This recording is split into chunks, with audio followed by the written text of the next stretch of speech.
They say winning ain't everything. Well, we don't have them type conversations over here, man. Had that conversation with the losers. We trying to win at everything we do. Even in the loss, we don't see defeat.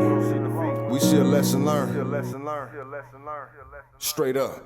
Look, I came into this world in 1978. The doc looked me in my face and knew I was something great. 45, 42 Prescott, that's where I'm from. Grew up in the slums around dope dealers and bums. As humble as I was, I adapted to my habitat. In my own lane though, far from where they crashing at. Dumb bar graduate, the game I'd have mastered it. Served in the Navy, look, y'all don't know the half of it. Pops passed in 01, moms passed last year. I know they up in heaven smiling down, crying mad tears, cause they son making it. No telling where I'm taking it. My city been cursed, but I feel that I'm breaking it. Coached at Wayne High in 15 in one state. Seen the fork in the road and went straight. I know what I'm worth, I'm OG King Kirk. Brooklyn Nets gaming crew legend, let's work. Hey, this is OG King Kurt, your host of the OG2CENTS podcast. I want to thank each and every one of you who continue to tune in every Sunday. We truly appreciate it. If you're watching on YouTube, make sure you hit that subscribe button, like, comment, and share. Also, give us a 5-star rating on Apple Podcasts. That helps us out a lot. Links for all available platforms will be in the description. Let's make sure we continue to stand up against any form of social justice and racism. And this episode is brought to you by Zenni Blocks. Make sure to armor your eyes with Zenni Blocks virtual clear blue blockers. It's important to protect your eyes from the harmful blue light from your digital screens, so you'll have less eye strain, and that makes for better sleep and performance. Check them out at zenni.com/gaming or follow them at Zenni Gaming on Twitter and Instagram. This episode 52, who is the Joe Vegas? Somebody I've grown fond of, been really great with content in the community, and has become really a go-to source for personal development from a lot of players that's striving to make the league. But just to tell you a little bit about him, he was born in Brooklyn, New York, but raised in Wilmington, Delaware. D. Joe Vegas is a content creator and on-air personality in the NBA 2K community. He began his involvement in the 2K community in January of 2019 as the co-owner and commissioner of the 2K First Take Draft League. He has been an analyst for BFW Live, 2K Zone, NapX, and ESGN. He was also the host of Hornets Venom GT, Venom Report. Currently, Joe is the content creator for iBall Empire, while also mentoring 2K League prospects in their hopes of being drafted in Season 4 of the NBA 2K League. You know I don't like to do too much talking, so without further ado, the Joe Vegas, how you doing today? Can't complain, OG. Thank you for having me, man. It really means a lot. Nah, I'm grateful for the opportunity. You know, the one thing about my platform is it allows people to get their story out there, but it also gives me a chance to get to know you more than I do. So, with that being said, let's jump into your story and how you got to where you are today. Well, of course, like your bio stated, I was born in Brooklyn. Of course, not in the best neighborhoods, but of course, my mom being a single mom, she just did what she had to do to try and get us out. And, she just moved us to Delaware, just her and I, to try and give me a better life. And I'm grateful. And it allowed me to kind of see both sides and kind of know, like, of course, hardship and know exactly what struggle is, but also know, hey, this is what you also can attain with life. And just being able to watch that kind of gave me that dual aspect in knowing what I want, where I came from, and just allowed me with the humility. Growing up, man, it was just me. I was all over the place. I played football in high school, but in the spring I was dancing show tunes. And honestly, like I was actually better at the acting thing than I was at the football thing. And what happened was my senior year, going into my senior year, I tore my rotator cuff playing football outside, snow, whatever, being stupid. And my mom kind of gave me an ultimatum. She was like, all right, well, look, you tore your rotator cuff. The doctor's saying, if you play, you could potentially hurt it again. You need to choose one. And of course, me being the realistic person, I'm like, well, I'm decent at football, but let's be honest. I'm gonna play, like, if I wanted to pursue this, I'm gonna play D3, D2 somewhere. But acting, I'm actually getting, I'm getting scholarship offers. People are like coming out to see me and, trying to get me to come to their school to act, which I was like, I never even thought was a thing. It's like, and I'm like, I felt great. I was like, all right, yo, y'all get y'all stuff through like sports, but like acting, I didn't have to sweat as much. I got to eat snacks, like it was fun. So of course I went with that. And, I wound up, you know, honestly, I even got into acting. I didn't even want to do it in the first place. It was one of those things where I, like, my grades, they were good, but not good enough for my mom. So I was supposed to play basketball, but my mom kind of was like, your grades aren't good enough for my standards. So I'm like, I need to do something to not go home every day. And I saw that there was this thing about this audition for like Wizard of Oz. And I'm like, all right, bet. This is what we're going to do. I can act, this, it can't be that hard, whatever. And so I wound up auditioning. I was the only freshman who was cast. It's cast with the speaking role, cast things like, stage time.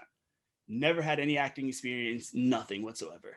Of course, wound up doing that. I kind of started taking it seriously my sophomore year as I realized I started having talent for it. And that's when it produced more to senior year, had more leading roles. That's when everything happened. I had a couple offers to go to different places, but I wanted to stay close to home. I wound up going to school at Newman University in like Aston, PA. It's not really an acting school. It's a small D3 school, private institution, but it was close to home. It made my mom feel better. And I got to still earn that acting, pretty much, I guess the know-how, just learn acting, study acting, as well as study other things. So of course, like, I know that acting is not stable. Let's be honest. So I wanted to make sure I kept myself doing other things just in case. And as I started getting into it, of course, got bigger with it. And I was like, hey, let me pursue this professionally. I wound up getting a couple different gigs and things like that, which honestly is conflicting with class a couple times. Or, even my theater teacher was like, all right, well, even though this is something that you can do, like, this is great. Like, and I'm like, what's the problem? I'm like, I'm doing what you're teaching me. It's literally like, I'm like, it's like an internship kind of. And of course, but you know how teachers are. But it wound up getting into it. Like, I was an actor, but I didn't know how to edit. I was trying to find stuff to get film on myself, but it's kind of difficult to get film on yourself if you can't get gigs like that. So I was like, all right, what better way to do it than do it myself? I taught myself how to write. I taught myself how to edit. I taught myself how to film.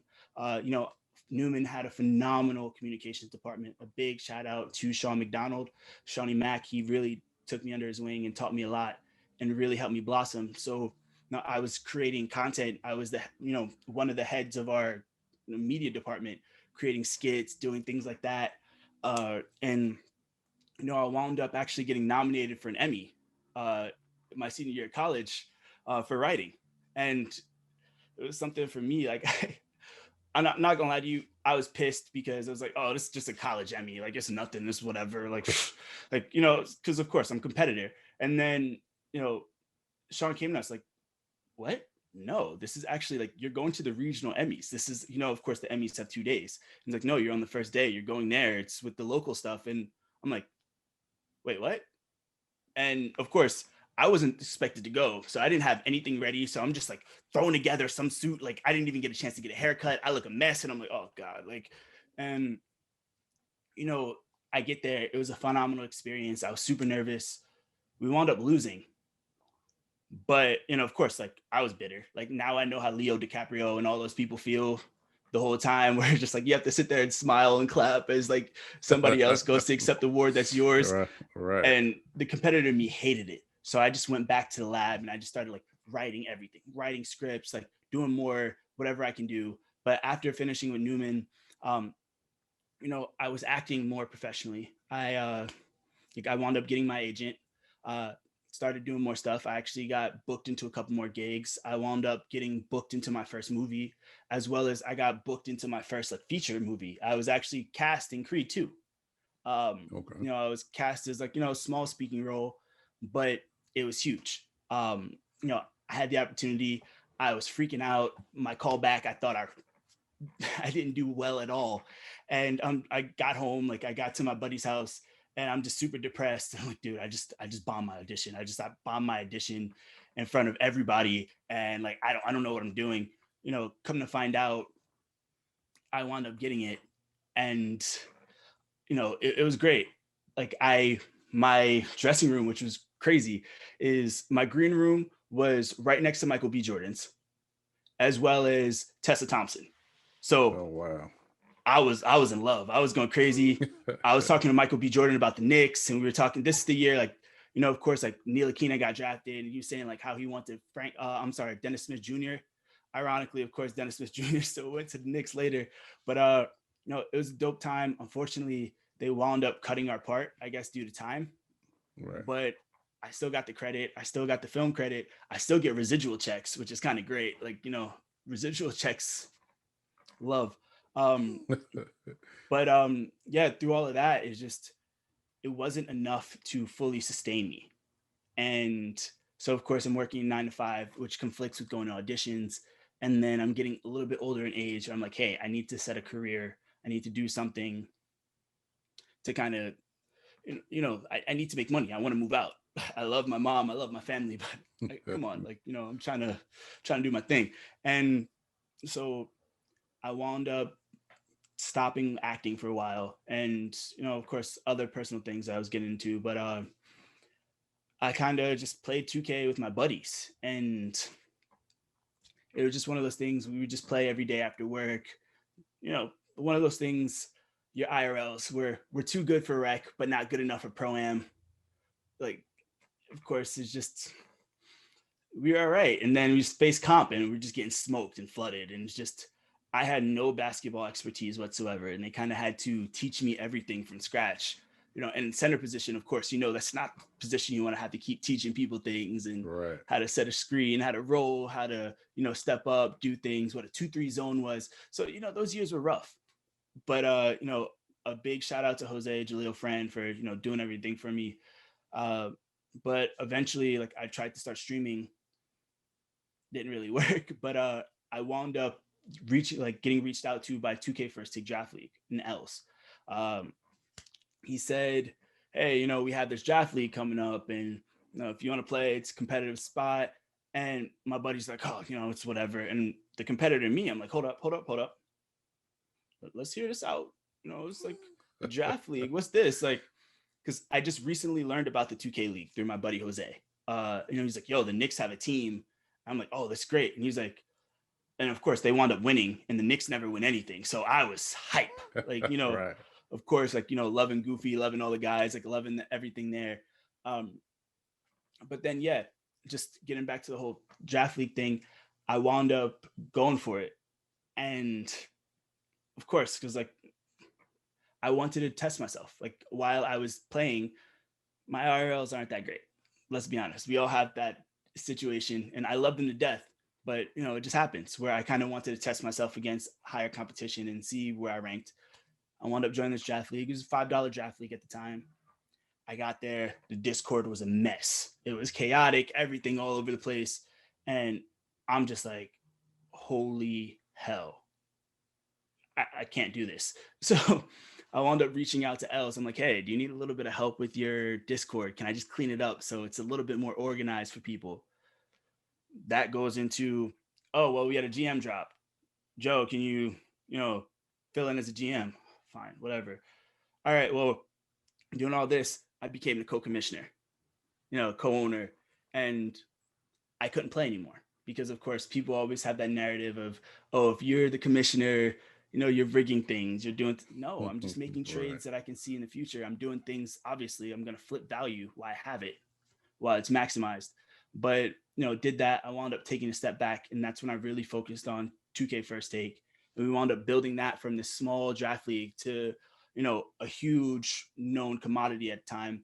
We created, you know, shows and stuff. And that's when it's kind of great to have this where, you know, you were one of my first guests, and to have it, you know, the other foot, it's kind of crazy to see how it's all come. But after maybe like a couple seasons of that, it was a lot. I was handling content. I was the commissioner. I was, dealing with people, ungrateful players, entitled players, all people hitting me up for everything. I had no life whatsoever, to the point like I had a bald spot. Like, I was like, bruh, I'm like 26. Like, I'm like, I'm too young to have a bald spot right now from stress. And because of that, I was like, I had to take the step back. I wound up stepping down from 2K First Take, and I was going to kind of take a step back in general, period. I just moved to New York. I'm trying to work on my career, getting into all of that stuff. My family, especially my uncle at the time, was not a fan of my 2K stuff. Like, it was bad. Like, we butted heads consistently. Like, all right, he was like, this is cool, but it's a hobby. It's not going to amount to anything. It's not getting like, I'm like, well, you don't see what I'm doing. You don't see all of this. You don't see what the future has for this. And, but it is what it is. I kind of grinded just quietly, silently, night. But before I was going to give it up, Dave of the 2K Zone reached out to me and was like, hey, how would you like to help me with the draft? Come to the draft, help me interview some people, do that. And I was like, hell yeah, why not? I get media pass. I get to meet people. That's where I met a lot of people. I got to officially meet Harris. I got to meet so many different coaches. I believe I met yourself officially there as well. BD, etc. And I really got a love for it. And that's when, of course, the 2K Zone, we started building that platform. I helped Dave turn the podcast into a Twitch stream. So, of course, interactive, etc. And that's when it started moving, started doing more stuff with like NapX, ESGN, different things, different types of content, to the point where Big West reached out to me kind of, and he's like, hey, like, I love the content that you've been making.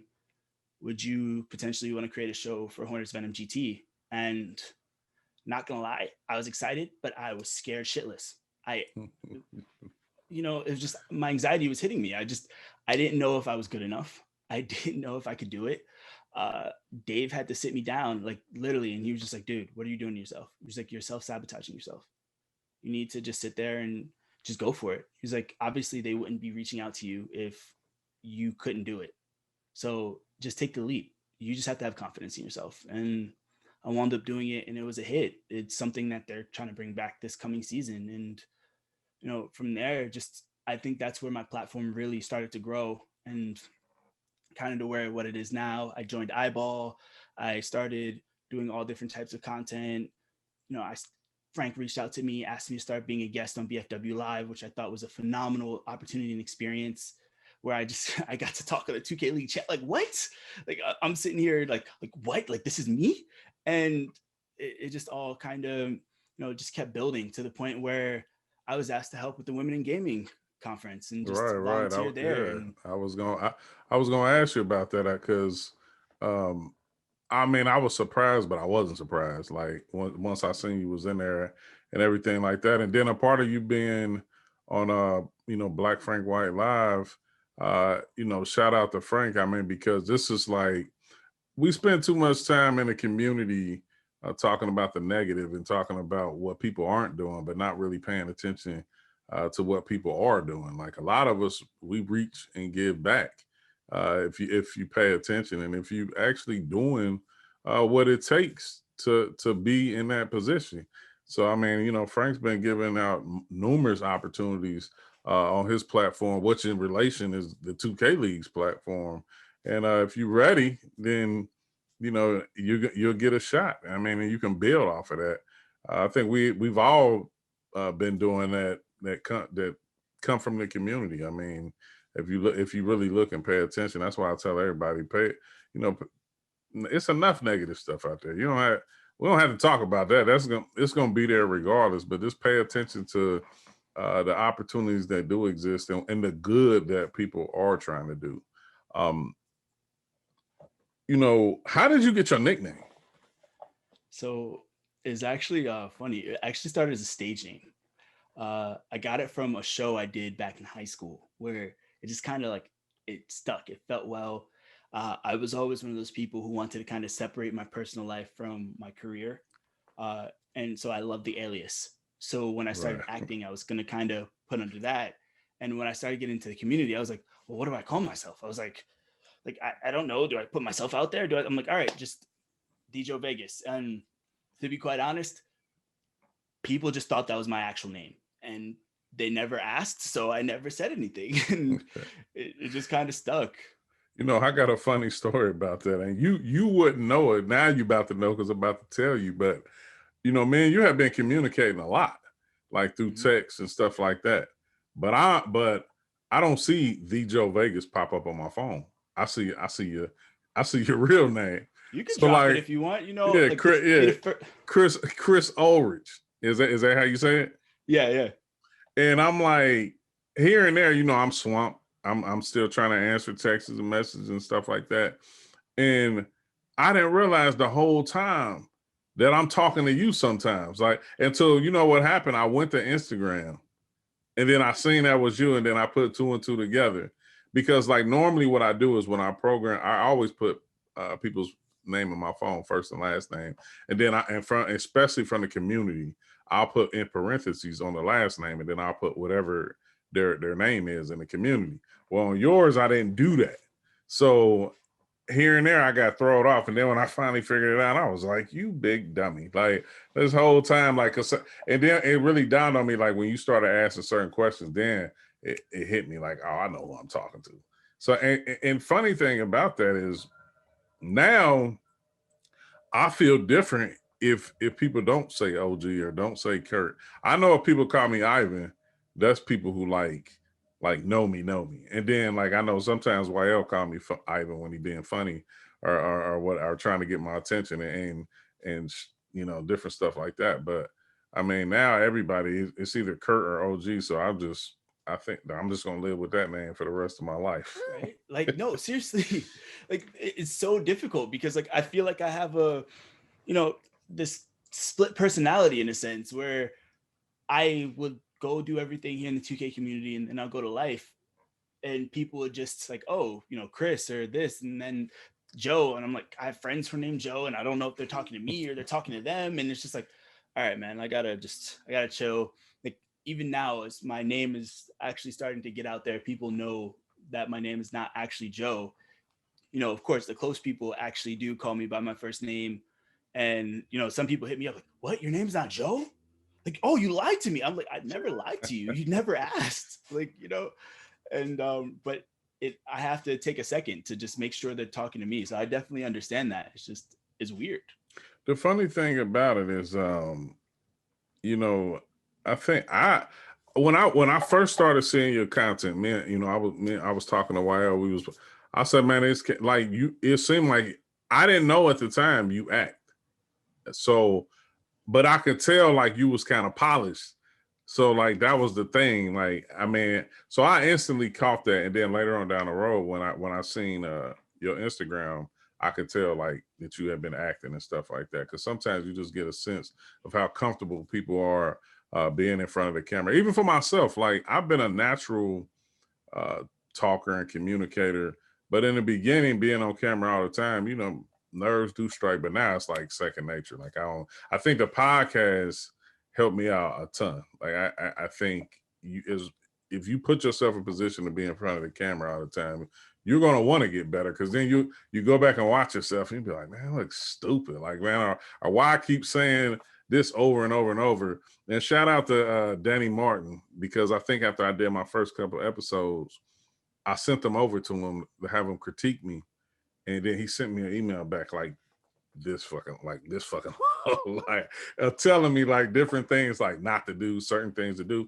And me, I take stuff like that on the chin and challenge myself to get better. And then also our PR team, Rachel Lewis and Stuart Bryant, who's not with us anymore, but I used to always ask them tons of questions, like on how to get better, what to do, what not to do, what to say, what not to say, and really just how to articulate whatever I wanted to get out better. And it's paid dividends. I mean, I think on my platform, I like for it to be like a conversation. We're not bougie on here. We're not, it's not technical or anything like that. But I mean, you still want to get in habit of, because obviously, you know, like you interview a lot of people. You're gonna start getting a lot of interviews, and it's a time and a place for everything. So, you know, your initial thoughts when the 2K League came in existence, like when you first found out about it, I know you said that your friends told you about it, but like, what was your initial thought when you realized it was like an actual league where players were getting paid, you know, moving in the market and competing for a lot of prize money and on a regular basis for 6 months? Like, what was your initial thoughts? So, you know, of course, being a 2K fan, seeing that and seeing what esports were becoming, I loved it because I was like, 2K is one of the biggest games in the world. Basketball is one of the biggest games in the world. It's super smart to have something like this. And I knew that if done right, it would have the potential to be, you know, something amazing of what League of Legends, Overwatch, some of these, you know, Call of Duty, some of these bigger esports are. Of course, I didn't really know much about it. I didn't know much about the people. Like, you kind of looked a little bit like, all right, cool. I looked at an interview, see Dimes on, you know, ESPN or something like that. Again, I knew the Knicks because I was like, oh, I'm a Knicks fan, but I wasn't a huge diehard fan until I really got into the community and really started learning. And then it kind of became a slight obsession, but I loved it. I just, you know, for me, it was trying to keep up, like, you know, and catch up, because by the time I got in, like, the season 2 draft pretty much already just happened, and season 2 was already going on. That's 2 years that I really didn't know anything about who these people are, what's going on. And so I'm trying to do whatever I can. And, you know, you kind of spoke on it before. It's just like, I'm a person who is a firm believer in, you know, learning history. You guys have been here. You were there to kind of, there was no blueprint. There's nothing like that. So you're starting to pave the way, you're blitzing trails. So now someone like myself who came in a little bit later, all right, it's a little bit easier for me to, you know, squeak away, but then I still have to find my way. I can't just, you know, completely follow you because I'm not you. And, you know, so that was the hardest thing for me. And, you know, watching stuff that you've done, like your podcast, watching, and I was kind of tweeting about this before, but like, you know, the post up and everything with the first shake with Frank and Comp, because Yeah. I'm not gonna lie to you, like, I didn't know. Like, I was like, all right, cool, who's this guy? He's just a community ambassador. Like, oh, Comp is the coach of the Jazz. Like, I thought, like, you know, all right, well, Comp just sucked. Like, like you don't know any of this stuff off the rip because you just see, oh, okay, he had an 8-8 season. I didn't know he wasn't the coach before that. So once I started learning and really starting to actually get to know and seeing how Comp works, and I'm like, yo, this dude's smart as hell. Like, you know, what the S tier troll in the community, I look up to him. It's just the greatest. You can never tell what's sarcasm and what's truth. But, you know, I respect it. And even Frank, like, I gained more of an appreciation for Frank and what he was doing because he was doing a lot of this stuff before I even came along. And, you know, I learned from there to see, okay, what they did, what I can do to, you know, build off of that and make it better, and just learn from everything. Like I said, learn from you, learn from Famous, learn from all the people who were here before me. And, you know, that's what I've been doing, trying to catch up, because I think the 2K League's amazing and I just want to see it succeed, man. Yeah, I think for me, and like if people, when they really talk to me and really get a feel for me, it's like, I don't have a problem helping anybody or talking to anybody, but my thing is, um, I'm gonna dive into something that's actually kind of been dormant, but it's gonna kind of relate to a degree with the buddy buddy. It's you know, the positive side of how I looked at the buddy buddy was that if you had a choice to play with your friend or to play with a complete stranger, which one you gonna play with? The obvious choice. You play with your friend. Yeah, Exactly. So like in our terms, like if like me, Famous, LT, Wes, Frank, Rico, like a lot of us who come from back in the day, like we have a bond with each other already. We know each other. So it's like one of those things where you you tend to stick together. Not that you pushing everybody on the outside, but you know each other. You know what you stand for. You know what each other stand for, and you just know how to operate. Like we all come together, but we all in separate lanes. If you get what I'm saying, yeah. like all of us have our own different personalities, how we interact with the community and everything like that. So when I'm looking at like up and coming people in the community, figures in the community, I'm looking at like, what are you doing? Because see, we always talk about prospects separating themselves, but that exists for all of us. Like what are you doing to stand out and make yourself different than the next person that's looking to up and coming and be ready for a potential position in the 2K league or whatever it may be. So when I see people doing things that's different and stuff that I always say in my mind that I'm not doing, I appreciate that. Like I don't get excited about the wash and the rinse and repeat. I don't get excited about that. I get excited about watching people do things that hasn't been done. And I applaud that. And the one thing I want to say is like everybody looks at me because like I always positive. Like my whole platform and what I stand for is positive. I'm still a human being. I get pissed off about things. I got things that I don't like and all of that. But like I said, it's a time and a place for everything. But I always said all content is good content. Like everything can't be peaches and cream all the time. Like I like the exposés, even the part of some of the shows from the 2K zone and like I like it all. Like I mean, I think it's all warranted. I mean, it exists in traditional sports. We play a game that's a sim game of a traditional sport. So I mean, some things are to be expected. And my thing is, I always say, don't keep hopping the fence though. Like if that's your platform and that's how you want to put it out there, then stay consistent with it. And that's what you'll be defined for, if that's what you really stand for. I mean, I just don't like the fence hopping. Like for me, like you're never gonna see me tweeting a bunch of, extra stuff or, disputing with anybody. I mean, because that's not me and it's not what I stand for. But if it was me and that's what I stood for, then I would continue to do it. So I applaud you. I mean, really built a relationship with India. Like what he's doing. He's a numbers guy. I'm a That's my numbers guy. guy. Yeah, like so it's just those angles. Your content has been good. I'll tell you one thing I like that you did really well was the poem. I think it was for Christmas, if I'm not mistaken. I thought, I mean, that was on the money.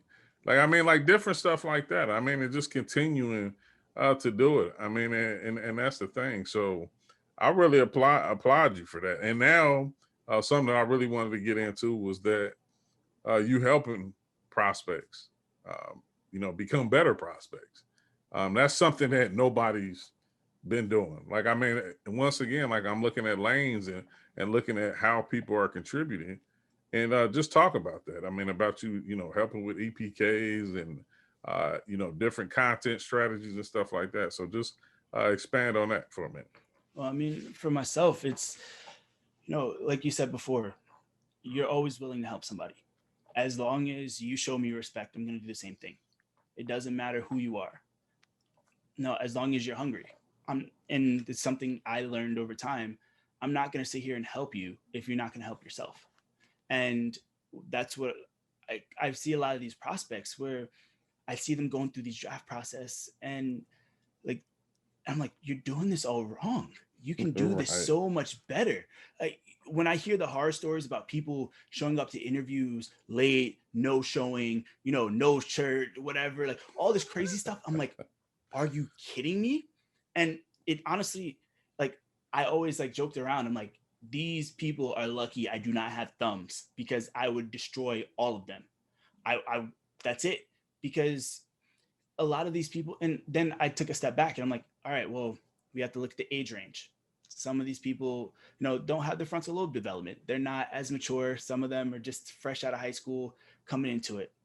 Did everybody have the same upbringing? Did everybody had the same opportunities, etc.?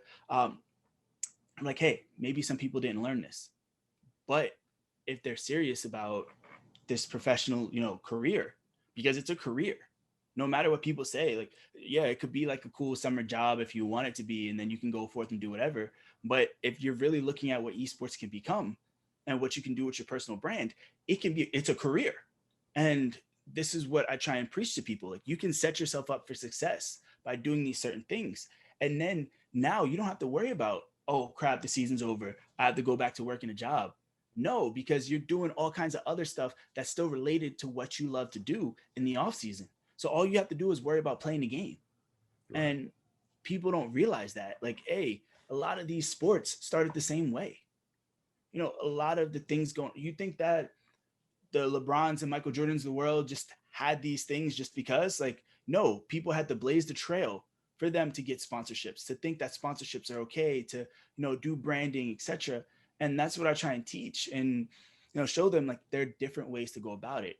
You don't have to sit there on the timeline and tweet everything. Just like you said, like, right.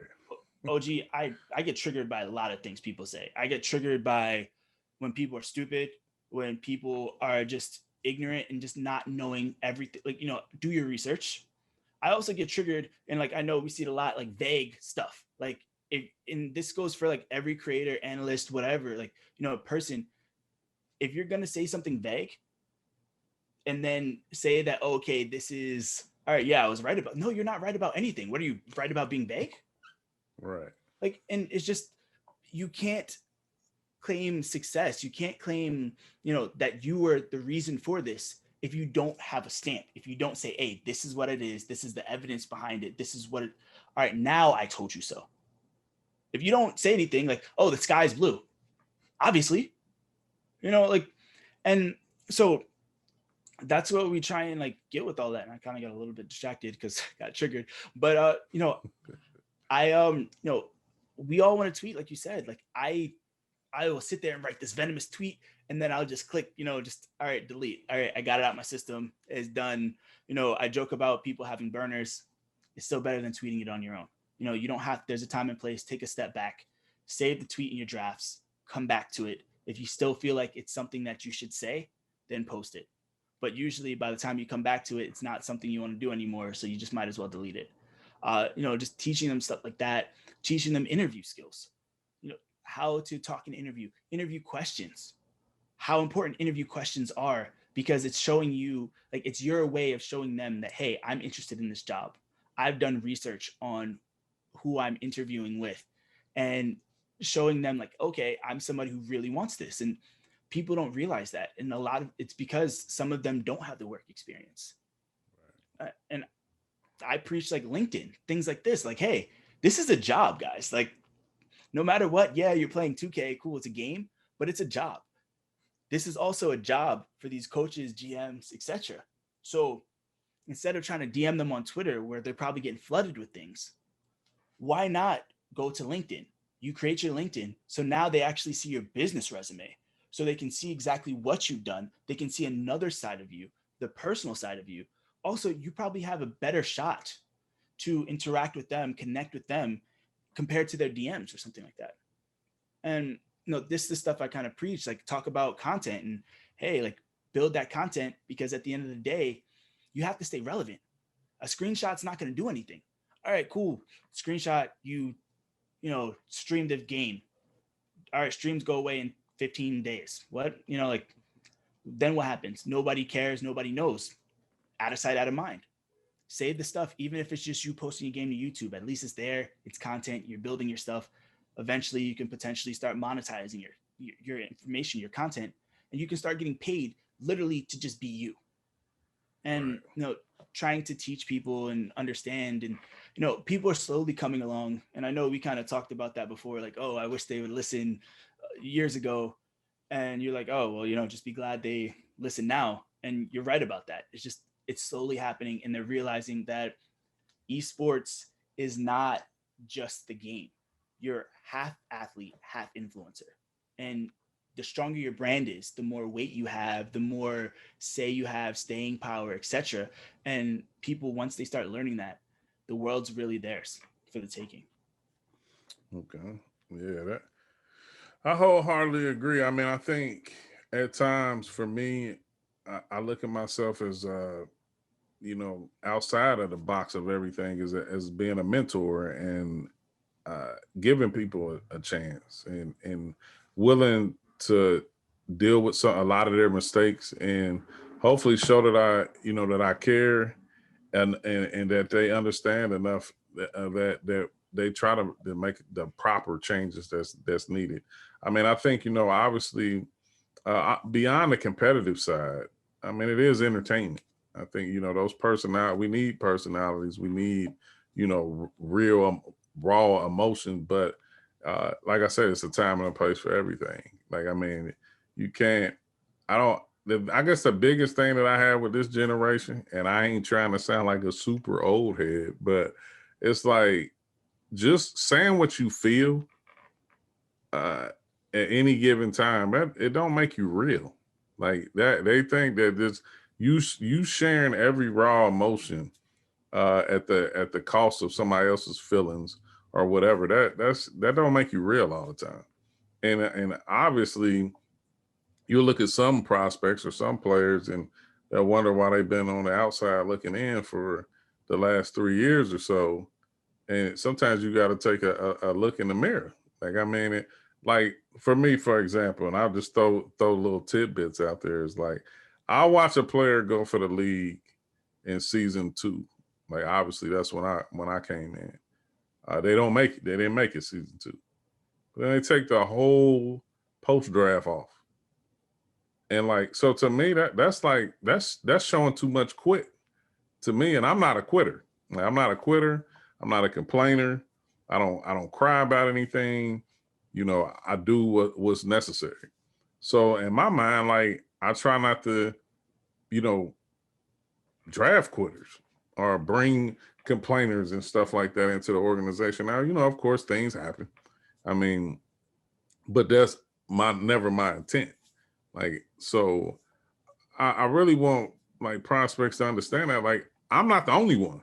I'm 1 out of 23.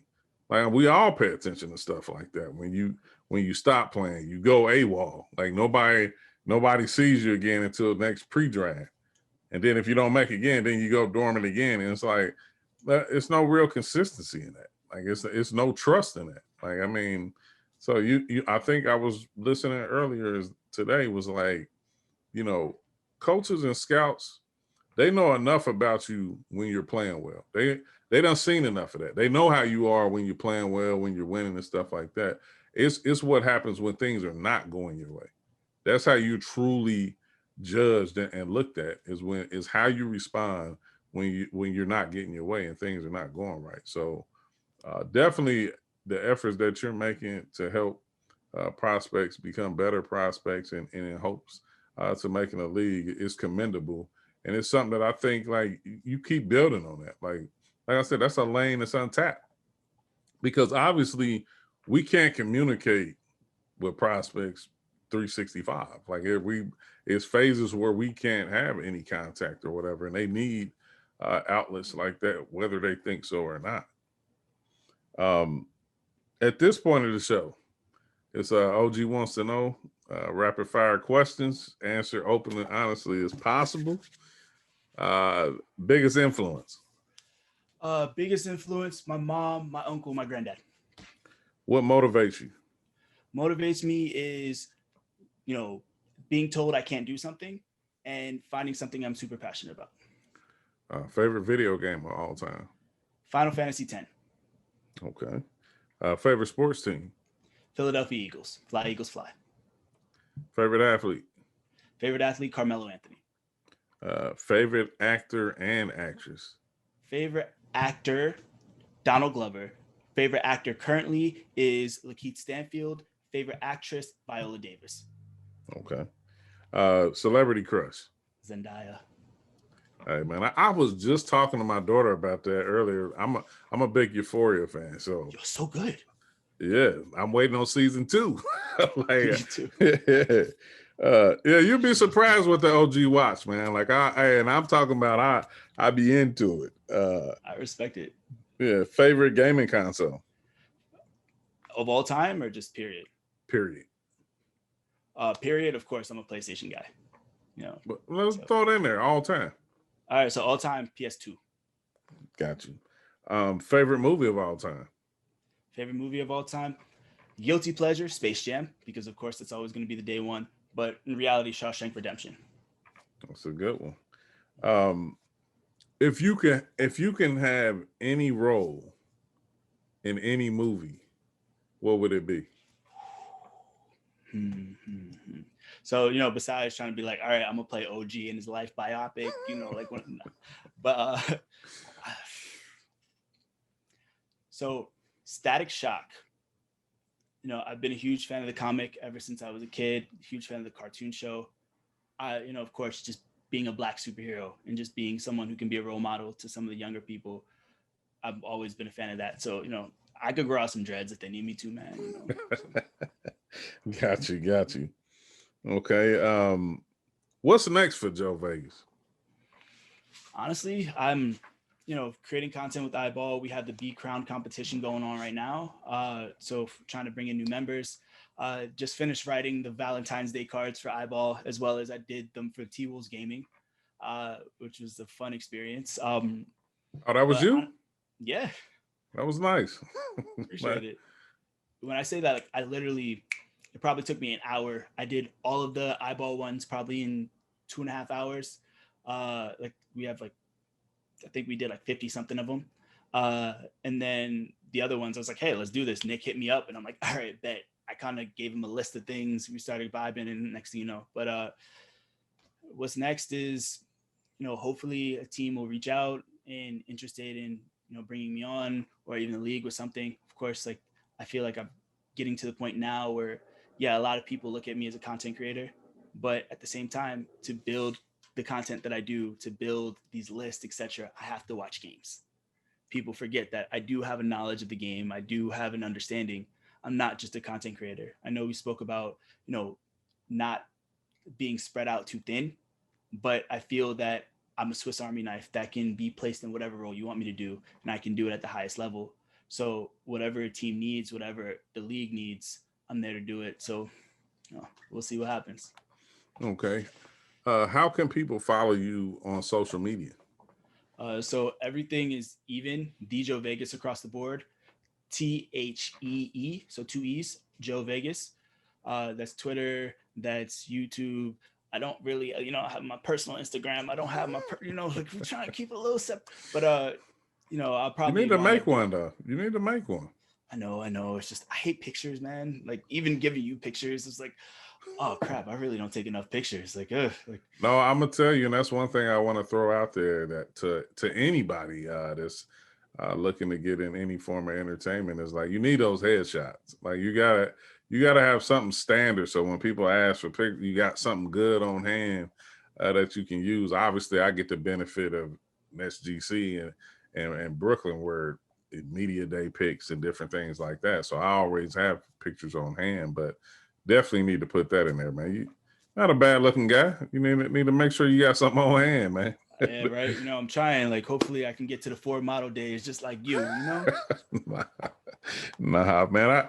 Hey, Joe, man. I want to thank you for coming on the show, man. And we definitely gonna stay in touch and possibly do some things together. But keep doing what you're doing, and don't be afraid to reach out to anybody. I mean, I think we all have a rite of passage to give back and especially uplift and help everybody who's trying to do some things like, just like we did. Like, even though we was doing it straight out of ignorance, so to speak, like we didn't know, like, but now that we do know, we have a responsibility to help those who have watched us get to where we at. So, man, just keep doing what you're doing. And I thank you. And I thank people like you, Dave, Dot from Firesticks, Landis, Cy, Harris, like Champ, Frank, Big West, Josiah, like so many people that have helped in some way to help mold me into who I am. And by just taking the time for just a little bit of mentoring and mentorship, telling me, hey, push me in this direction compared to this. And, just like you said, I'm willing to help the next generation. And it's just a DM away. Feel free to reach out to me. I'm always there because I know how it felt to, trying to reach out to people and people don't hit you back. And like you guys did, but like, of course you have people who do until you prove it. But I've never been that person like, yo, my door's open. Let's have a conversation. As long as you're professional, you're respectful. Why not? Got you. Well, take it easy, man. And like I said, we'll be in touch. I want to thank everybody who listened to this episode. Remember, if you watched it on YouTube, make sure you hit that subscribe. You can catch the OG2CENTS podcast on Apple Podcasts, iHeartRadio, Spotify. Make sure you leave a review. We definitely appreciate it. Also, follow the OG2CENTS podcast on social media and on Facebook, Twitter, and Instagram. Follow myself at OG King CURT on Facebook, Twitter, and Instagram. Shout out to my team, Strider Visuals, Box Graphics, and Cy Evermore for continuing to make the OG2CENTS podcast what it is today. You can catch me on EsportsXTRA every Tuesday, Wednesday, and Thursday from anywhere from 6 p.m. to 8 p.m. Eastern Standard Time. That's with host Larry Ridley, Antonio Williams, Kelly Wells Brinkley, Derwin Royale, and the producer extraordinaire, Kevin Mamuzet. That's twitch.tv/compete forever. And that's on not only Twitch, but Facebook Gaming and YouTube. Make sure you check out next week's episode. And remember, if it makes sense, it's an OG2CENTS. OG out. Put this work in, fellas. And much, much, much love to the entire 2K community for always showing me love. Without y'all, we wouldn't be here. Yeah.